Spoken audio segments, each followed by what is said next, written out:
I'm going to share a simple strategy for building your very own customized meal plan. There are a lot of different ways to do this, and I highly recommend you give building your own meal plan a shot.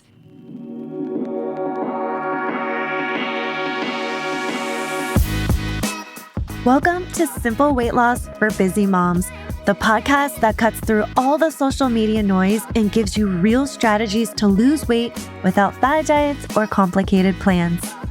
I'm Amanda Ford, and I teach busy moms how to use calorie tracking, simple nutrition skills, and strength training to finally lose the first 10, 20, or even 30 pounds and keep it off. If you're tired of starting over, overwhelmed by your schedule, or wondering if lasting weight loss is even possible while raising kids, you're in the right place.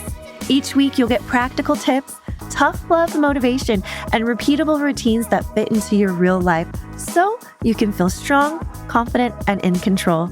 This is Simple Weight Loss for Busy Moms. Let's get started. Welcome back to the Simple Weight Loss for Busy Moms podcast. This is episode number 6 of my series called How to Lose Weight. I'm your host, Amanda Ford, weight loss coach for busy moms. In this series, I'm coaching you exactly as if you were my one-to-one weight loss client. Each episode will walk you through specific steps and skills that you will fine-tune to revamp your daily rhythms and routines so you will never start over again and weight loss will be in your grasp. As a continued reminder, these episodes can stand alone, but the series is meant to be listened to from start to finish as each lesson builds on the next. If you're just joining me for this series for the first time, hey girl, what's up? Welcome. But do me a favor and go back and listen to episode 30 and start there. Then be sure to come back on a weekly basis for your next coaching session until you catch up. If you're a longtime listener, I appreciate you and thanks for coming back to each episode. I wanted to share to everyone, new or longtime listener, that if you're looking for downloadable resources that I referenced in older episodes, they are no longer in the show notes. And you've probably realized that if you looked for them. I'm trying to optimize and make things more simple and clean. And I had way too many things in the show notes. So I'm hoping to have a website built this year, fingers crossed. But it's just me over here doing all the things. So please pray for me, you guys. I need literally all the help I can get. But a listener emailed me asking about where the resources were. And I just popped them right over to her with a quick reply to her email. So if you need the resources or you're looking for something that I reference, a link or a downloadable printable that I've created that I reference in a past episode, shoot me an email and I will hook you up. As always, if you have questions, go ahead and leave them in the YouTube comments or send me an email to hello@thehealthhobby.com. Be sure to subscribe to my YouTube channel. Many of my listeners are following on Apple and Spotify, but you don't subscribe over on YouTube, so be sure to connect on all the platforms, you guys. So even if you don't listen on YouTube, do me a favor and hit the subscribe button. It really does help me grow the podcast. Finally, don't forget to sign up for my email list as well because I share all sorts of weight loss tips to my email subs. And this is a super great way to connect with me because I don't use social media much anymore. So all that stuff, YouTube, email list, any links that I reference in this episode you may want to check out, pop down into the show notes, the show description. And thanks so much for supporting the podcast, you guys. And be sure to share this podcast with your favorite mom friends and besties.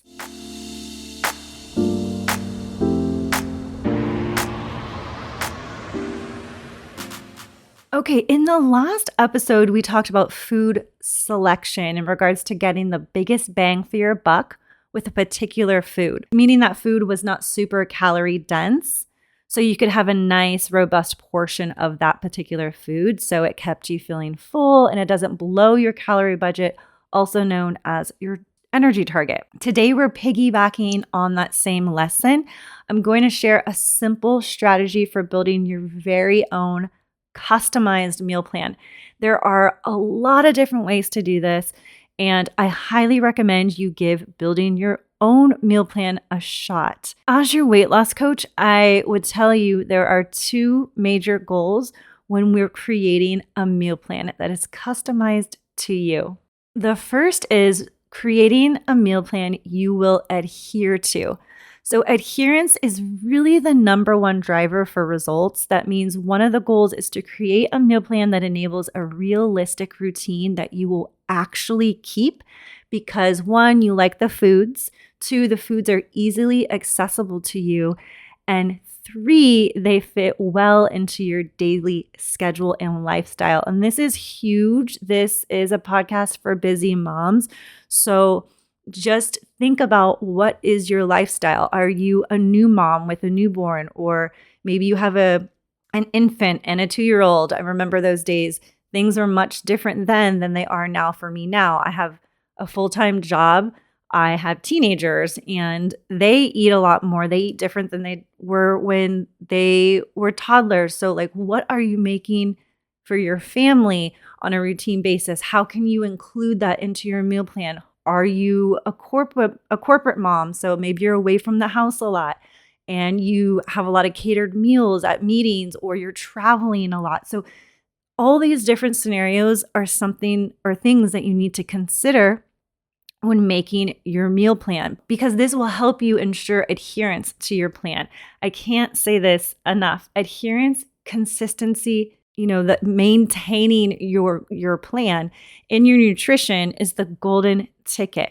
When you lock this in, when you're fully participating in this process, you guys, you're going to drop all those past assumptions about calorie tracking and your past experiences with attempting weight loss, and you're going to be successful this time. So the second goal, which is a bit more obvious, is to ensure you build a meal plan that allows you to eat a bunch of food while sticking to your calorie budget. Because building a meal plan that is made up of itty bitty tiny meals that leave you feeling hungry and deprived is the total opposite of how I teach this concept. I'm sure you can appreciate this because I know I love to eat. I know you love to eat.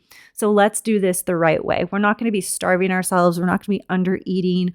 We're not going to be drinking bone broth all day long and that's it. Like that's ridiculous. Like I want you to be eating and just fully getting nice, robust meals, feeling full and satisfied, because I want you to stay on this train, you guys. Like if you stay on the train, adherence, consistency, you will see results. Like I'm not even kidding you, in the next 2 to 3 days, if you can do this, like I always say, give yourself 3 days, because sometimes it can really start to feel hard because you're used to these just kind of mindless routines of how you used to eat, and it just feels uncomfortable, or like you're like, oh no, I always have, XYZ in the morning. I'm having this new meal and I feel like I didn't get what I'm used to. Fighting through those things can be a challenge. So I say, give yourself just 3 days. Say, okay, I don't have to do this forever. I'm just going to try it for 3 days and see what happens. I guarantee you, if you stick to your energy target, you maintain that calorie deficit that's built in for you in Chronometer. Remember, we already did that. If you're new here and you don't know what I'm talking about, that's why I'm saying you need to go back to episode 30 and start there so you can build on all the steps so you are caught up to this episode. But give yourself 3 days, you guys, of adherence and consistency. You're going to have some wins. You're going to be like, oh my gosh, I did it. I'm not even kidding you. I'm excited for you already. So I haven't really talked much about mindset. When I talked, now I was talking about, give yourself the 3 days. I don't like saying, hey, let's work on mindset. I feel like it's a little cringy, but I do have to admit we can't skip over it. And the reality I want to share is that when I was brand new to this strategy on my own many, many years ago, tracking my food, learning how to eat within a calorie budget, figuring out what foods to select and how much, portioning out my food, making sure I maintained those energy targets, and fitting those new meals and those new routines into my lifestyle, It took me 9 months to perfect it. So I just, some people might be really, I think about my dad. He's very strict. You can give him something and he'll stick to it. No problem. My husband, same. But for me, like it really takes me, like I'm kind of more like a teeter-totter, right? Until I get that like nice balance. And it takes me a long time. So no matter where you are in that spectrum of someone that's really good at adhering to something new, give yourself time and grace. This is not an overnight success thing. And if you're looking for a quick fix, do me a favor. This is going to sound a little bit spicy, but do me a favor and go listen to someone else's podcast, because I am not going to teach you that. And I am not going to ever encourage a quick fix in any scenario at all when it comes to weight loss. And my goal is to teach you that there is a system that works every single time. It is not the current Pinterest meal plan fad. It is not the Instagram weight loss thing of the week. It's science, it's math, it's proven. So your mindset should be in a place where you have accepted that it takes time, patience, and trust. So there are going to be some tough days. You may feel a little hungry at times as you get used to your new meal plan, but when you push through those days, or even those sections of days. I know that sometimes, especially if like this last week, I worked out really hard. I upped all my weights like a lot, and I knew my body was like really needing more fuel. And I didn't say no to myself, but I was like wanting to like go crazy on the pantry. You know what I mean? So like I had to really focus on no, like this is what I have for breakfast. And like, yes, I gave myself an extra snack, but I was very careful about what I chose. I didn't go ham on the potato chips. I went for some yogurt and some granola and like portioned it out. And that's what I'm saying, you guys. You can learn how to handle those times and push through those times. And that's really where the success is going to come in. So your mindset should be in a place where you're ready to have those days. You're going to be okay with having those days. And sometimes you're not going to be perfect at managing them. But this series specifically should have and will continue to teach you how to pause, assess, and recalibrate so you keep moving forward from whatever point you are at. So it's not starting over at that point. It's just progress. And remember, you're supposed to be doing a weekly check-in. And if you are feeling hungry, or if you're feeling like the weeks are getting difficult with the current meal plans that you have after you get through this step, or whatever part of this process might be a challenge for you, that's the time that you have during the week. Again, go back and listen to the episode on it. I like to do it on Sundays. Whenever you do that weekly assessment, that's when you need to, write that down, put it in a little journal. Like, I felt really hungry at this point because it was hard, because what can I do to rectify that or work through it the next week? That's all it takes, you guys. It's not shameful. It's not terrible because you messed up. It's a process of learning, experimentation, failing multiple times, so that's my little mindset spiel. I wanted to get it in because most people I coach have a lot of hesitations, fears, and resistance to do this nutrition work. And this is going to feel uncomfortable at first. It's just like riding a bike, you guys. You didn't know how to do it. You're probably scared, right? You're probably a little kid. You're like, oh my gosh, I'm going to crash. I remember learning. I was very scared. Your body was all out of sorts. You had no balance. You had no repetitive experience. You didn't know how to do any of it. You just crashed into the grass probably, and you might have cried, and you didn't want to do it anymore, and it was terrible. And then your parents encouraged you. But eventually you got there. Same thing with this process, you guys. Nutrition shifts and adherence is a skill, just like riding a bike is a skill. As you repeat the routine, as you repeat the exercises, the skill building, it begins to feel easier, like second nature, like riding a bike is now.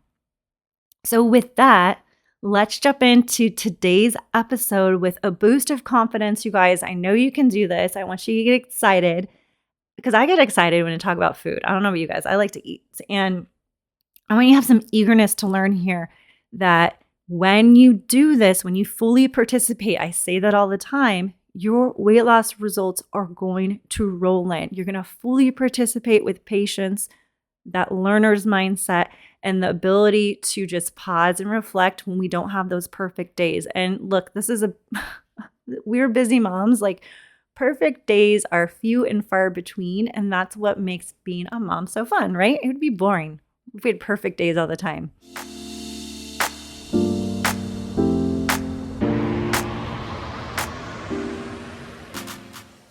All right, meal planning. This is a massive topic with all types of side conversations we could go into. But today I'm going to walk you through one simple strategy to help you build your very own meal plan to meet your weight loss goals today. You're going to start doing it today, you guys. And really quick, there is a bonus for you that you can grab right now. I have added it down into the show notes. It's a document that you can grab and download for free. And it's going to show you all types of things. But one of the things is it shows you what an example of what I eat in a day. Of course, I eat a variety of different things throughout the week, but I gave you an example of, I literally just copied it out of my Chronometer app. And it's an example of what I ate on that said day and the portions for that day. And just as a really important reminder, my portions may not be the exact portions for you. And that's because we all have our own custom calorie budgets. My calorie budget right now is really on the lower end. I only have a few more, I have under about 10 pounds to get to where I want to be right now. I've been lifting a lot of heavy weights, so I'm kind of doing a little bit of a fat loss phase right now. So my calorie target is not super high. It's about 15 to 1600 calories. And if yours is above that, you'll need to adjust. Or if it's below, which probably won't be, that's pretty much the low end of calorie energy targets. But just remember that the portion sizes equate to the calorie target. Everything is math. It all loops in together. Again, if you don't know about nutrition math, make sure to go back and listen to, I'll plug it in there. I'll plug it in the show notes. Sorry, I'm like looking at my notes here. I have an episode on nutrition math. It's super helpful if you are having no clue what I'm talking about. But just, again, make sure that if you're looking at my example, that you consider that is my unique energy target and that some of the portions need to be adjusted if you're going to follow that to a T so it hits your goals. So you can follow my daily foods, but if you don't love the foods on there, then just use it as an idea generator and a jumping off point. There are also a bunch of blank pages for you to write up your first meal plan draft. So you may want to go grab it right now. So you can do this with the episode in real time with me, or go back and save this episode and come back to download it when you have a sec. Because I know when I'm listening to podcasts, I'm usually driving or walking the dogs, doing dishes, laundries, things like that. So I understand if you can't get it right now, but this is a critical resource for this series. So you're going to want to make sure to go get it. The simple strategy that I'm going to be teaching you guys today is something I call my protein pillar strategy. And let's talk about what that is and why I start with this particular protein pillar strategy when I'm building meal plans. So when we're on a weight loss journey, protein and fiber are crucial. When we think about what types of food we should put in our daily meal plan, I always go to these two food groups first. Protein specifically is number one.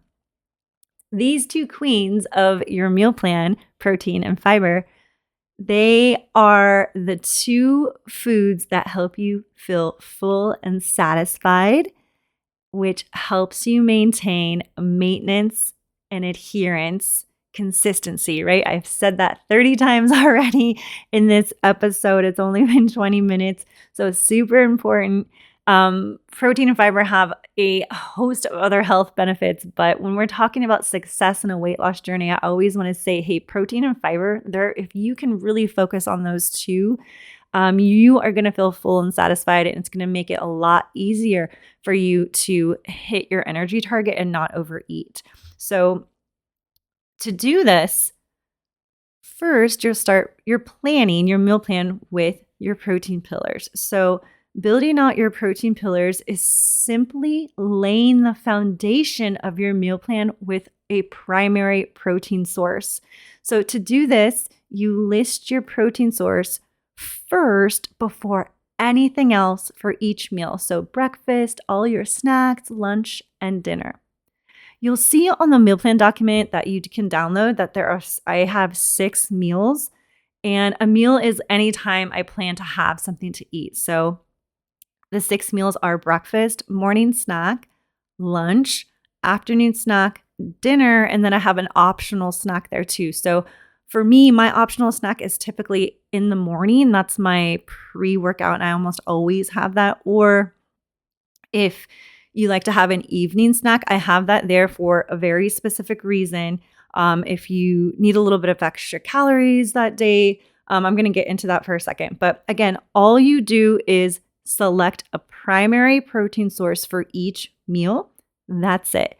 Those are your protein pillars. Ta-da!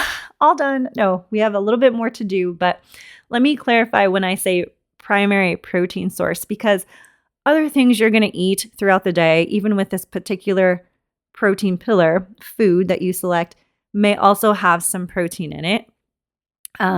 For example, a cup of raw spinach has about 3 grams of protein in it, believe it or not. So I just want to make it clear that not everything we eat is just a single nutrient, but and specifically the thing that you choose for your protein pillar may have multiple types of macronutrient in it. But the goal is to select a primary protein source as a single food that's going to give you a big bang of protein for that serving size. So here's some criteria to help you pick your primary protein food so you can build your protein pillars. According to the FDA, so that's the Food and Drug Administration, a high protein food is something that has about 10 or more grams of protein per serving. So that's quite a bit. The trend for high protein eating is really taken off in the last year. So this is going to be a lot easier for you to do now. But I consider a high protein source anything that has 5 or more grams per serving.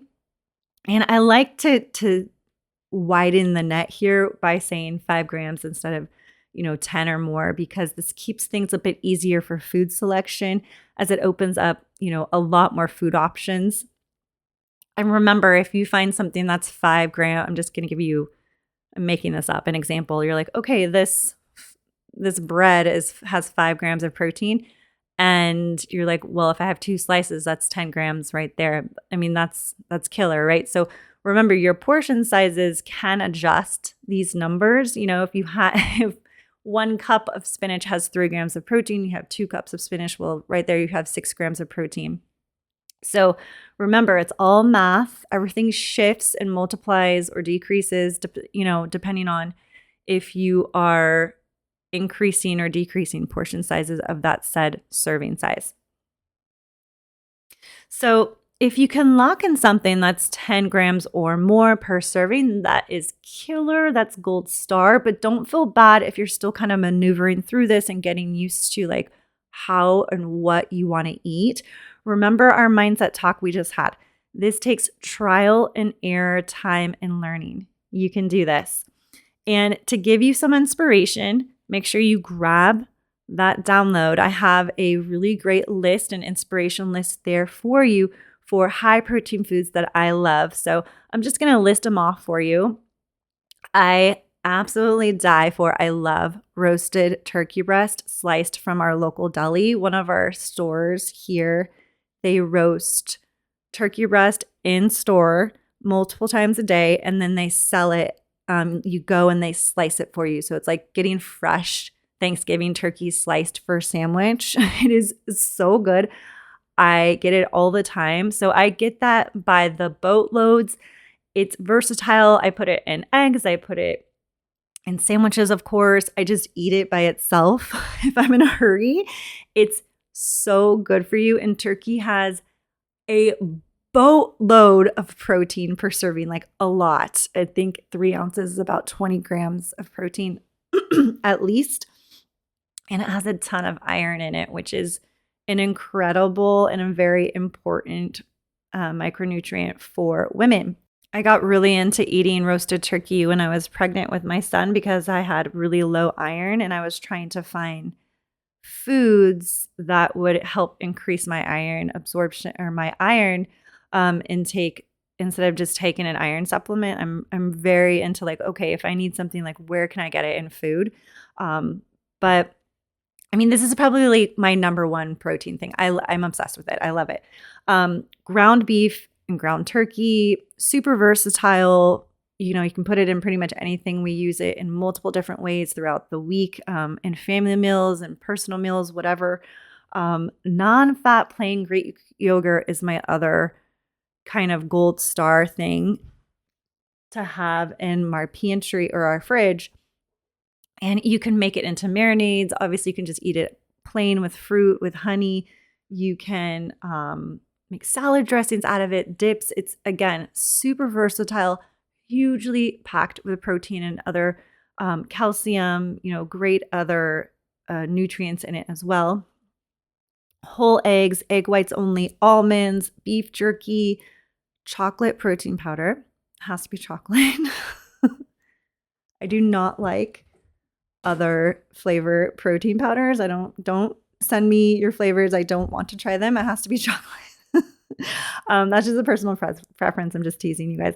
Oatmeal, so not the flavored kinds and little packets that are so good that they remind me of being a little girl. Like plain oatmeal. Protein bars, we get the Costco Kirkland chocolate chip protein bars. There's 10 grams of protein in one of those things. They are so perfect for a busy mom. The kids love them. The kids love them. My husband loves them. I love them. They're great to just grab, keep in the car, keep in your bag if you're, out running errands or something. We go pretty hard on tuna in this house. My husband and I, salmon, chicken breast, chicken thighs, cheddar cheese. You probably didn't think that was going to be on there. So this has a significant amount of fat, but that's okay.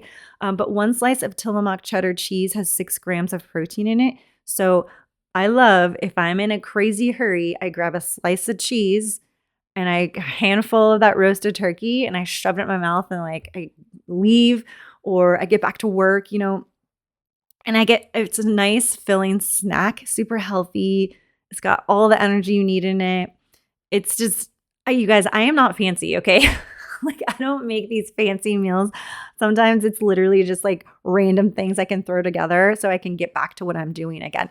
I'm super busy. I work full time. I have a puppy. I have a full-grown other dog. We have house chores, lots of driving to do still with the teenagers and sports and everything. So fill in the blank. It doesn't have to be fancy at all. Like keep it simple. And then my other kind of secret hack that I like is bone broth. Again, we shop at Costco almost exclusively except for like ingredients I need in small amounts. So I get the Costco bone broth, the Kirkland brand. 1 cup of this is 10 grams of protein and it's like barely any calories. It is so good with some salt and pepper in it. And it's turning into spring and summer here now. So I probably won't be sipping on this, but in the winter, if it's cool or in the morning, it is so good. It's savory. You can put fresh herbs in it. It is so delicious. And it's like a quick protein shot, in a different kind of unique way. It's not a protein shake. It's not a protein bar.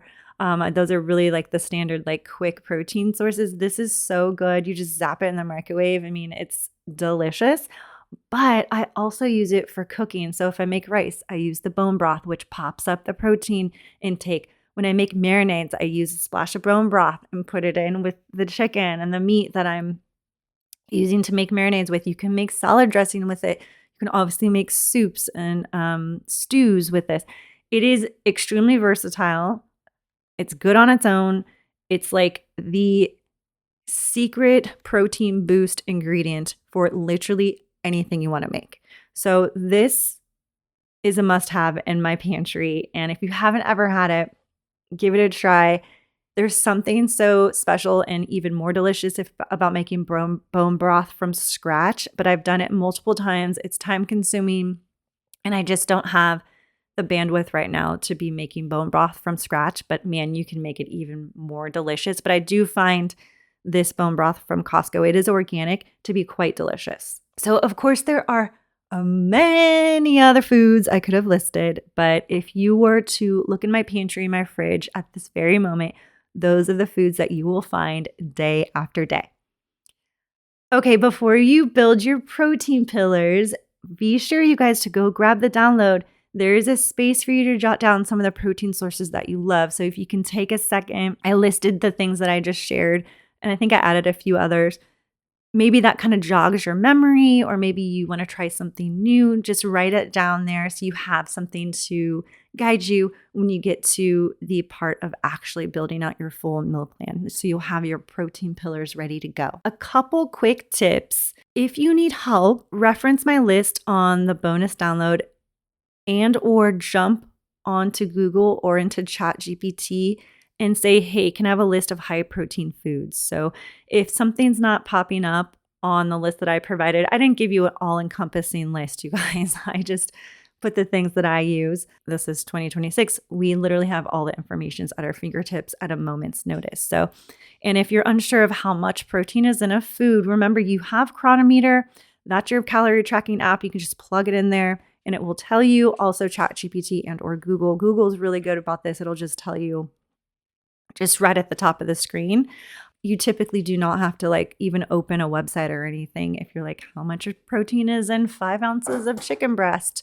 It'll be like 25 ounces. Like it won't even make you open a website, which is so nice. So don't feel like you're lost in learning, well, how much? I don't know. You have resources, Chronometer, ChatGPT, Google. You can ask me. I will help you find those things if you're kind of lost. Just put your questions in the YouTube comments. Just a reminder, I have a puppy and he woke up and he's about to go torture the older golden retriever. So you might hear a dog battle. So I'm sorry about that. All right. So let's talk through an example of building your protein pillars into your meal plan. So I'm just going to walk through a day of protein pillars from breakfast to the evening, just as an example for you to kind of help jumpstart your own meal planning process. So for breakfast, my primary protein source is going to be 3 egg whites and 1 egg. For morning snack, I have 1 scoop of protein powder. For lunch, I have a can of tuna. Afternoon snack, I have roasted turkey and specifically 3 ounces. And for dinner, I have 4 ounces of ground. And the optional snack is there. And I just want to talk about this 1 second. So depending on if you really are feeling hungry or you need to bump up your calorie intake for another reason, like you had intense fitness that day or other types of activities that you did, you really don't want to be under eating ever, ever, ever. And I want you to keep this number burned into your skull. It is 1,200 calories.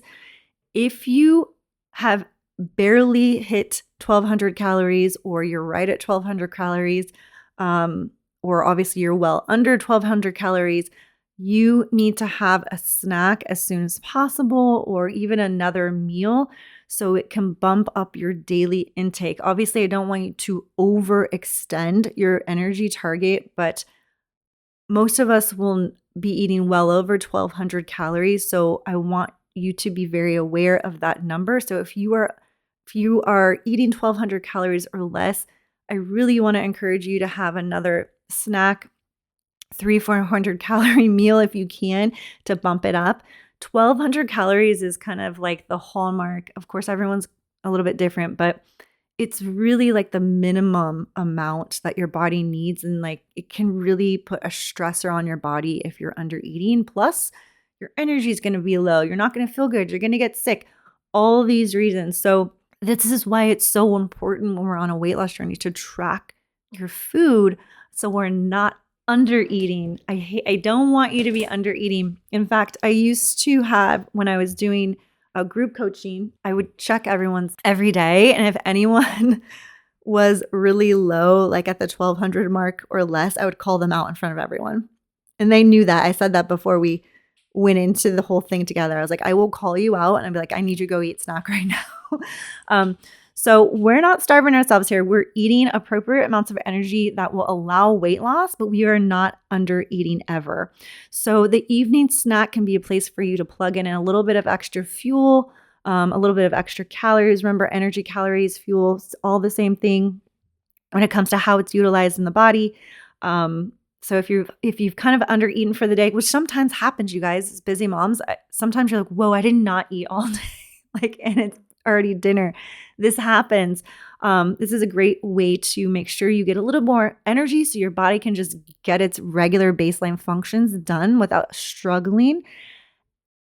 And or if you had, maybe you went on like a mega long hike or you did a intense workout or something, there's a lot of reasons why you would need a little extra boost of fuel later in the evening. Typically don't have a huge snack. It's something really light and simple.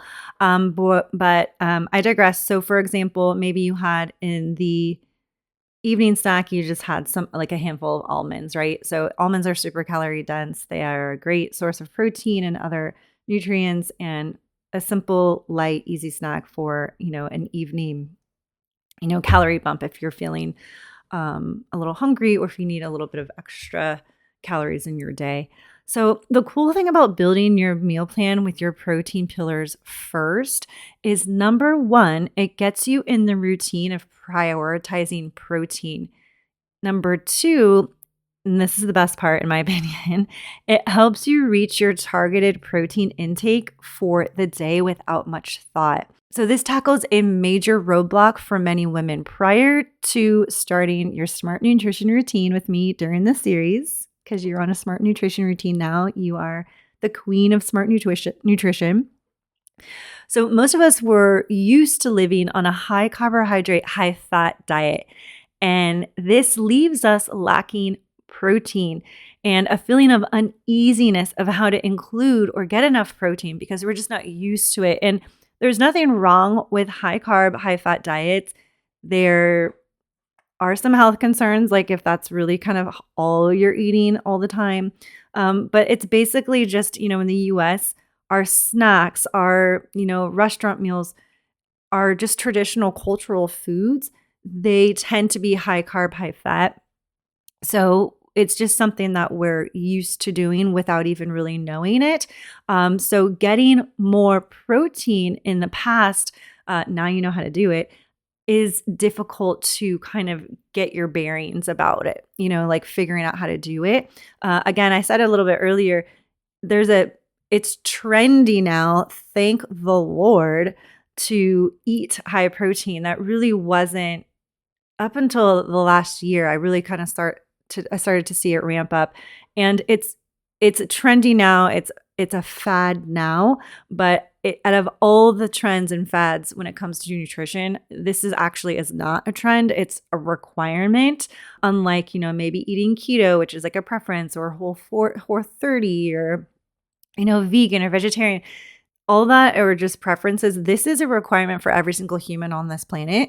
And so I'm really excited about the trend and prioritizing protein. So it is going to be a little bit easier for you in this particular day and age, because our snacks now are like, you can get like high protein chips and high protein. I had high protein soda I got at Costco, which I didn't think I was going to like, but I really liked. It was really interesting. So there's a lot of creative food companies out there really prioritizing protein. So this is going to be a lot easier for you. But since you're fully participating in this process for your personal weight loss goals, having your protein pillars is the best way to ensure that you hit those targets. So in the example I just read to you of a full day of protein pillars, right? I didn't put in anything else. That was just the protein, primary source protein that we were focusing on first. That example is about 120 to 130 grams of protein. I think it was 127 grams of protein, if I remember what my food log said. But my target for the day is about 120 to 130 grams of protein. That's quite a bit. Chronometer is probably not going to push you because it does it for you, actually. It'll give you your macronutrient ratios, which I will talk about later. So don't worry about what that means. This is quite a bit higher. Mine is quite a bit higher than some. So you don't have to be eating like 130 grams of protein, but I would say, girl, like at least 100 grams to really ensure like successful weight loss. And there's some other reasons I'm going to get into in a minute. But because I prioritized my protein pillars, I was easily able to hit those higher end protein goals. And if you're wondering, well, how much should I have? You have 120 to 130 grams, Amanda. How much should I have? I'm going to get into that. I think I'm actually going to push that to a second episode just because of my time. I can see on my recording software that I'm already at 40 something minutes and it's a little bit long. So I'm going a little bit long. So don't worry. I will tell you soon, but just as a reminder, Chronometer does it for you and it does a pretty good job. But circling back to the protein pillar strategy, I really want you to focus in on this. If you can get close or hit your protein targets each day, you're going to feel full and satisfied, and you'll be fueling your body for muscle growth and muscle maintenance. Remember, we're about to plug in strength training soon, and eating to maintain muscle mass is critical during a weight loss journey because you're not only when you're losing weight, you can also start to quickly lose muscle mass. So many reasons, you guys. It's important to call out though that all nutrients are important, but there are solid reasons why protein is queen, like literally the queen bee when you're looking to lose weight and for general healthy lifestyle. It's literally the queen. Here's why. It builds and repairs tissues. It supports muscle mass and strength. It forms enzymes and hormones. It supports immune function. It helps with satiety and blood sugar control, all things that you want to optimize just for general health, but when you're on a weight loss journey as well. So, okay, now I think you're pretty locked in with the protein pillars. So now what?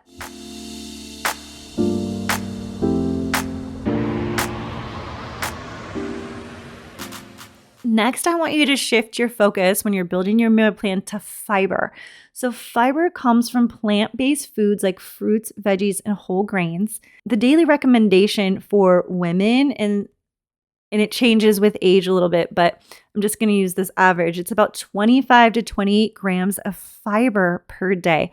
Most people are on that typical high carb, high fat, nutrition wheelhouse that we're just kind of all mindlessly eating on. And they're not even getting a fraction of the required fiber. So again, we're just going to handle that right out of the gate. So just like we did with the protein pillars, you can be like, okay, I did my protein pillars. Now I need to do my fiber pillars. I don't really call them that, but this is just, I always just start with protein and then I'm like, okay, where am I going to get my fiber? So same strategy here. Fill in the slots for fiber for breakfast, snacks, lunch, and dinner. I do this very easily. You just pick veggies and fruits that you love and plug them in. You'll see in my sample meal plan though that for my snacks, I typically have a fruit. Like I really love navel oranges, like those big, robust oranges. They are so good.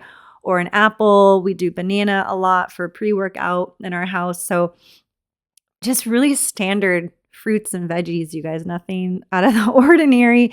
And then my larger meals, I really fill up on veggies. So like at breakfast, lunch, and dinner, I'm getting, a whole host of veggies. So for example, in the morning, you could throw in some sauteed veggies with your eggs. I absolutely love using leftover veggies from the previous night's dinner. I usually have a little bit left over. My husband throws them in his eggs. He likes to make omelets. I usually just do like a scramble with with eggs and veggies, but the flavor is good. They're already cooked. It's quick, it's easy, and you're getting a serving of veggies and some fiber right out of the gate at breakfast. Lunch, I'm all about salad and sandwiches, you guys. You can fill up on some salad greens and some chopped veggies. I shared like we like to have tuna, so we do a tuna salad. And dinner, really steamed, grilled, or roasted veggies. Or even I like to make chili a lot. And you just fill that thing up with all types of veggies too. So get creative. This is really where I say the flavor gets to come in. Flavor really comes from like fats most of the time, but fruits are flavorful, herbs, vegetables have their own flavor, of course, and they give a lot of color and variety to the flavors that we're putting into our meals. So whatever those like go-to flavors are for you, like I know we're always having carrots. Bell peppers are huge in our house. I use them like literally in everything, and they, every color of bell pepper has a different flavor. Tomatoes, onions, of course. Like just go down the list. Spinach has spinach. Arugula, I really like. It's mustardy, it's spicy, it's like a nice dark leafy green. It has fiber in it. It has a ton of micronutrients in it. Just so think about some of the fruits and veggies, leafy greens that you like, and this is going to help you build those fiber pillars into your meal plan.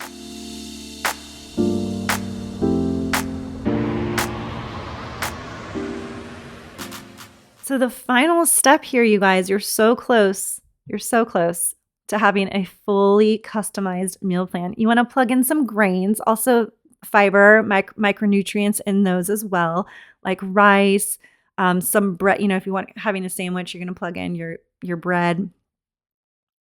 I really like, again, we shop at Costco, so I don't know what's at your Costco, but they have the Dave's Killer Bread. We get I don't know it's the green. It's the green bag. I don't know. But I think it's like the multi-seed or something. But it has a ton of protein in one slice. It's so flavorful too. So that's good. But also a ton of fiber. I think there's 4 grams of fiber in a slice. So right out of the gate, if I'm having a sandwich with 2 slices of bread, I'm getting a ton of protein, ton of fiber. It tastes good. You're having a delicious sandwich, it really fills you up. It's a little bit of an idea there for you. But then you need to just pop in some additional carbs and fats. So like sauces, dressings, flavor enhancers to round out the rest of your meal plan. So everything that you put in your meal plan, you have to track. So if you're cooking with oils, you need to put that in your meal plan. If you're cooking with butters, marinades, salad dressings, sauces, condiments, all that counts, you guys. Beverages, it all counts unless it's coffee or water or tea. And I mean plain like black coffee, plain tea, no sugar, milk added. Obviously, plain bubble water, carbonated water, flat water. None of that has calories in it, but everything else, sodas. Of course, we're going down like a sidebar conversation here. Look at the nutrition labels on the foods that you're eating because you need to account for them in your calorie tracker. Fresh fruits and vegetables, unless if it's chopped or like shredded or prepared for you in any way, it will have a nutrition label on it. But just grabbing apples and grapes and oranges and things like that out of the produce section, obviously there's no nutrition label on that. So just using Chronometer, your resources to figure out how much of said nutrient is in those things is really important.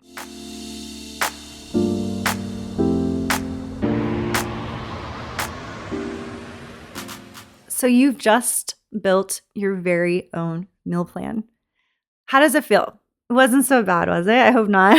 Are you excited? Do you have some questions? Remember, use YouTube. I am here to answer your questions. Send me an email. But after a few rounds of this, you guys, you're going to feel really accomplished. And I feel like your confidence is going to be boosted. You're going to be like, wow, I actually can do this and eat things I want to eat. But it's going to be like that riding the bike thing. You're going to be like that, this food didn't really work. I tried something new. I didn't like it. You're going to find your balance. And so Before I wrap up, though, I want to answer probably the most asked question in this topic. And that is, how much of each food should I plan to eat when I'm building your meal plan? If you've been listening, you understand that everyone's calorie budget, i.e., your energy target, that's what Chronometer calls it, is unique to you. So that's the first thing you need to consider when you're asking me, like, and I'm answering you. I would say, okay, well, what's your calorie? What's your budget? Because from there, everything you add is going to cost you, that's like your money, right? So it's going to cost you some energy. And that's how you kind of determine the portion sizes of everything that you're going to eat.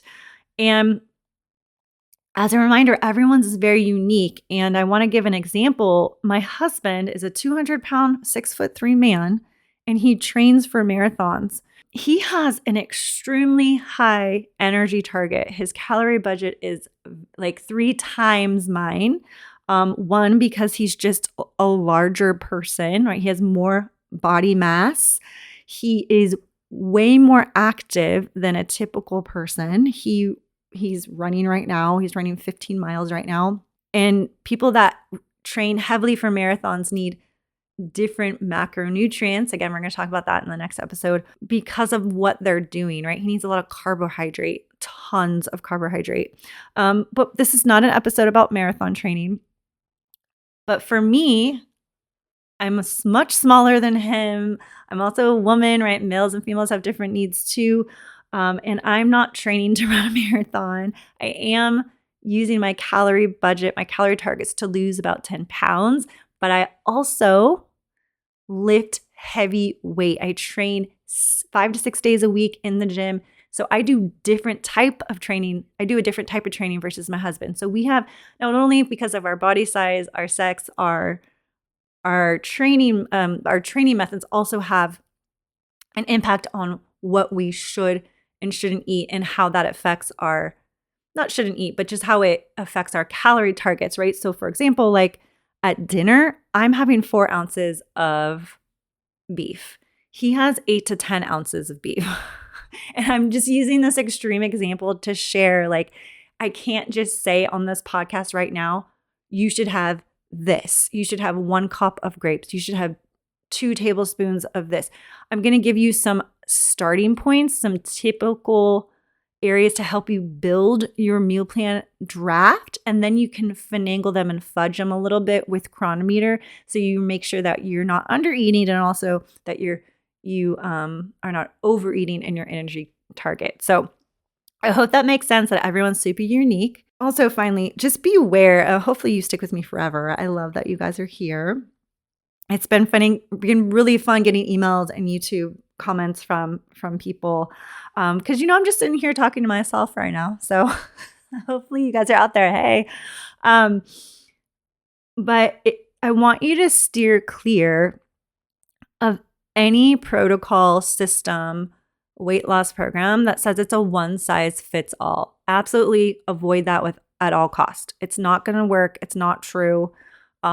Everyone needs to be aware that this is a very personal, custom thing. Like it's not, I've said this like so many times. I think I say it on every podcast. Like, it's not the same as your sisters. Like, it's not the same as your brothers, your coworkers, even your kids. Obviously, my husband's, and these all different.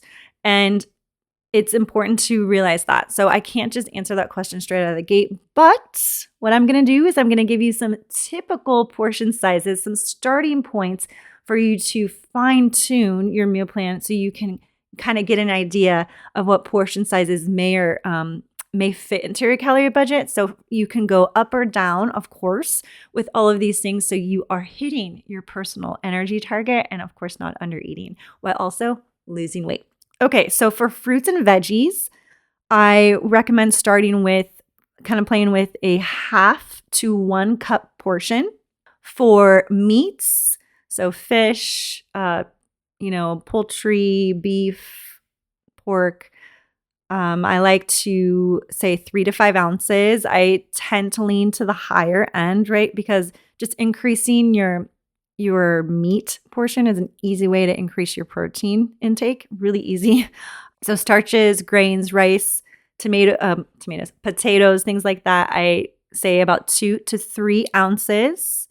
Sauces, dressings, condiments, marinades, 1 to 2 tablespoons. And then butters, oils, I say 1 teaspoon to a tablespoon, depending on what's going on. What are you using it for? So those are really standard starting points that you can use for each food type that will help you build your meal plan today.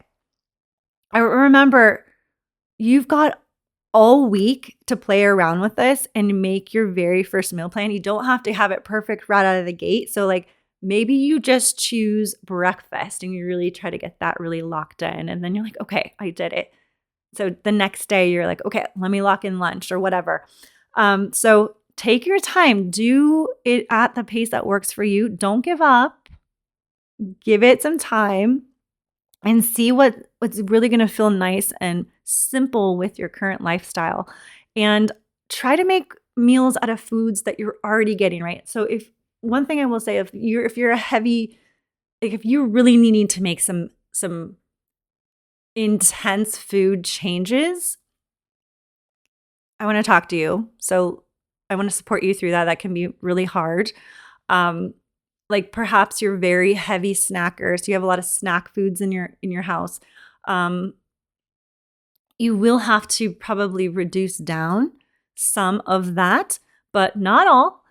So maybe start playing with portion sizes of snacks that you like, but really try to make meal plans that with foods that you're currently buying or with meals that you're currently making with your family, because especially when we have kids, we want to make sure that we're not, oh my gosh, making like the 3 to 5 different meals, like because your one kid doesn't eat this and the other kid does.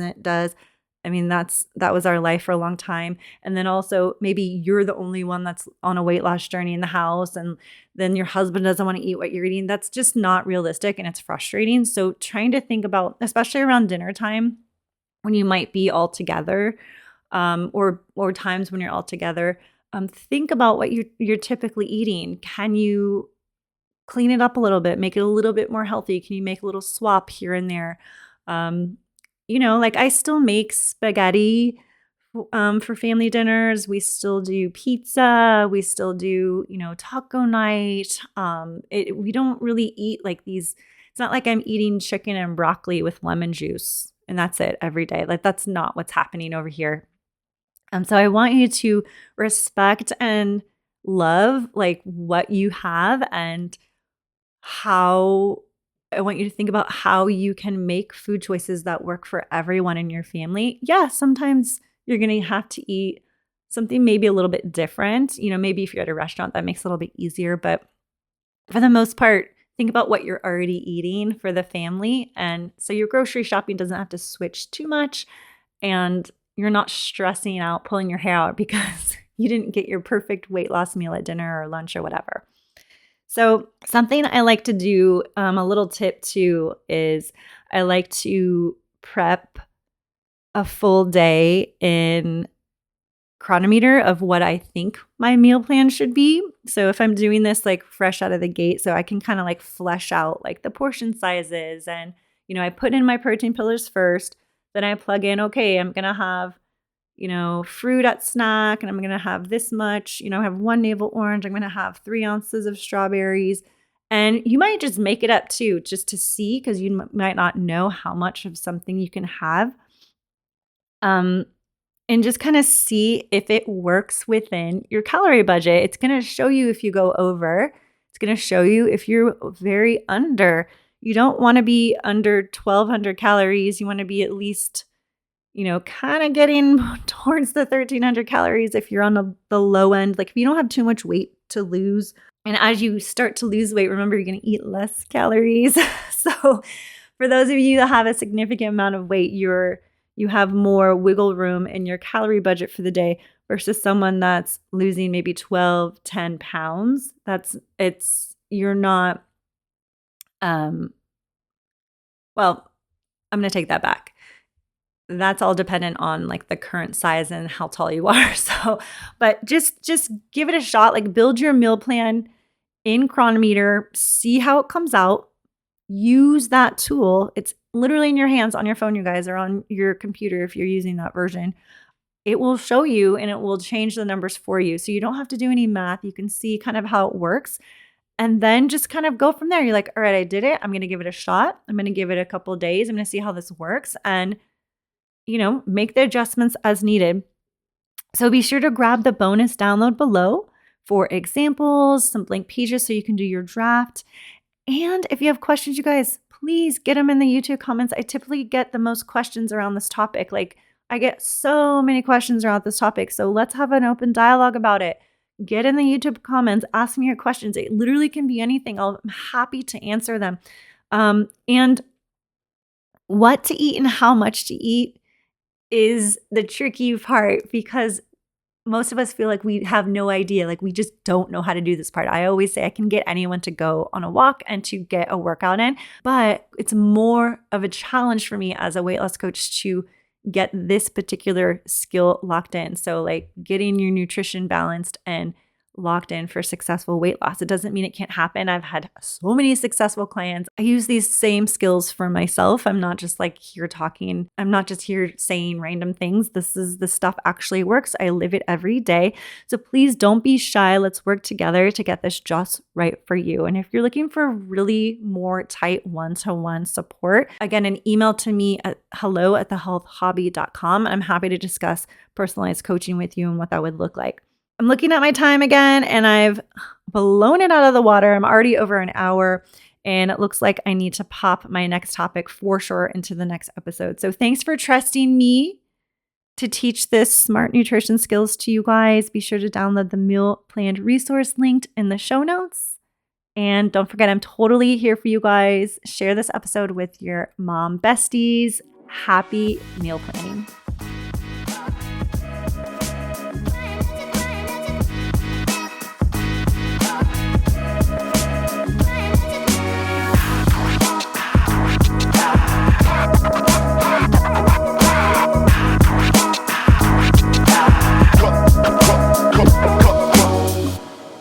Hey there, me again. Quick disclaimer, I share tips, insights, and ideas to help you on your weight loss and fitness journey, but I'm not your doctor or your personal health guru. Before diving into any nutrition or fitness plans I talk about, make sure to check in with your healthcare provider. They know your body best. Think of this podcast as your cheerleader in a place for healthy living idea inspiration, not your prescription pad. Stay safe, stay smart, and let's crush those goals together. Until next time.